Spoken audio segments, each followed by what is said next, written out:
Okay, so this is the Husqvarna 2100 CD I got last fall.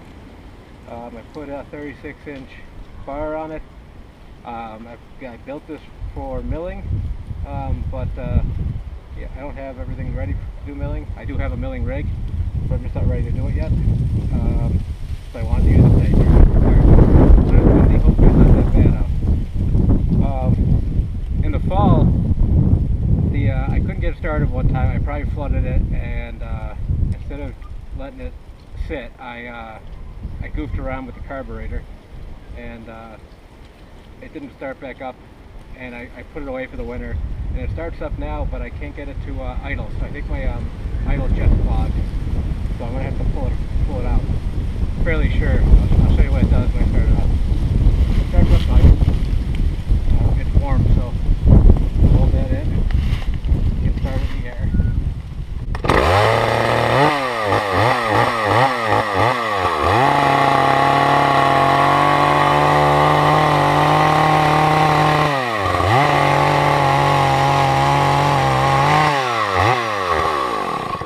Once you let off the gas, though, it dies right away. This wasn't a great setup for cutting on, but yeah. So my idea is that it's the idle jet. It's not getting fuel and it's trying to idle. I'd love to hear people who know more what they think it might be. For the most part, we use our saws and they just work, and we don't have to goof around with them too much. I have rebuilt carbs, so I'm planning on getting a carb kit for this. I haven't done a chainsaw carb. Kind of figured it must be like doing a ATV, or I've done dirt bike carbs before, so it can't be that much different. So I'll goof with it and see if I can get it to work. And I'm going to pick up a new fuel filter and probably a new fuel line. Other than that, I mean, it runs like a bat out of hell. So yeah, I'm going to get it going and use it this year and mill some logs sooner or later. So again, 2100 CD. This is a 99cc saw, and the vintage was 82. Yeah. It does have a chain brake, which is nice for this, because that's the balance point with the 36-inch bar. If you grab it up here, it'll tilt forward. So this is actually nice to have. They didn't all have it back then. This is the first saw they put it on, I guess. So it's still kind of a new thing. It's a bit of an odd chain brake. Yeah, you can't pop it forward.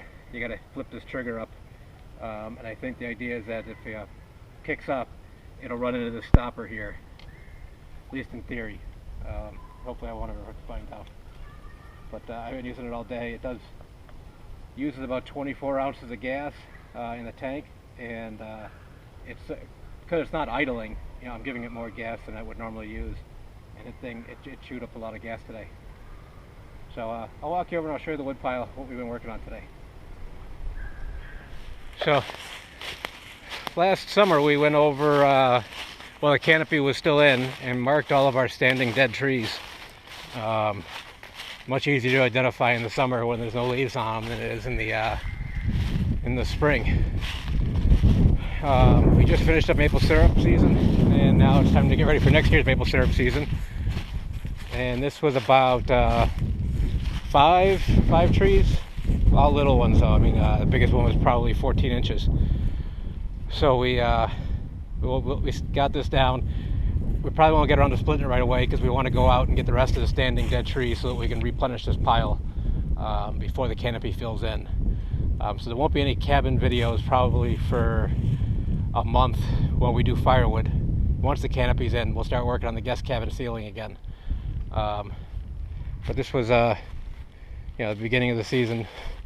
And that the pile behind, you can see how much we used this year for maple syrup.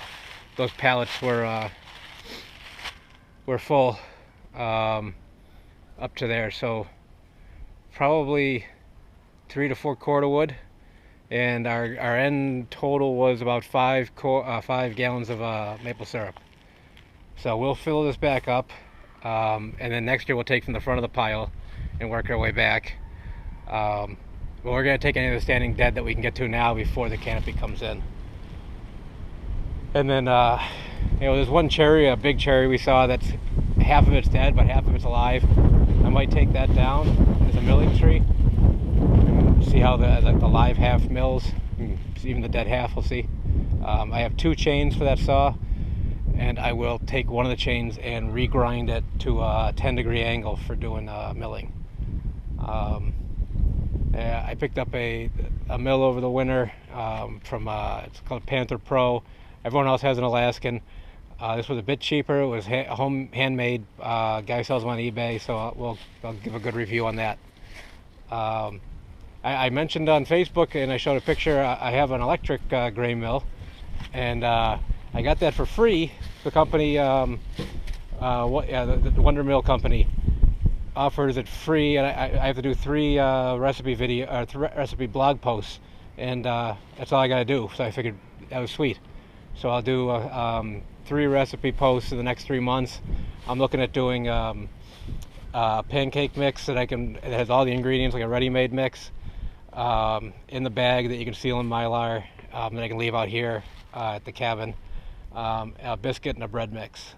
Same type of thing, where I put everything in with powdered eggs, powdered milk, powdered butter, so it's just an add water mix. I'll see how they come out. I don't have any recipes for them. I'm just going to take an existing recipe and go ahead and modify it.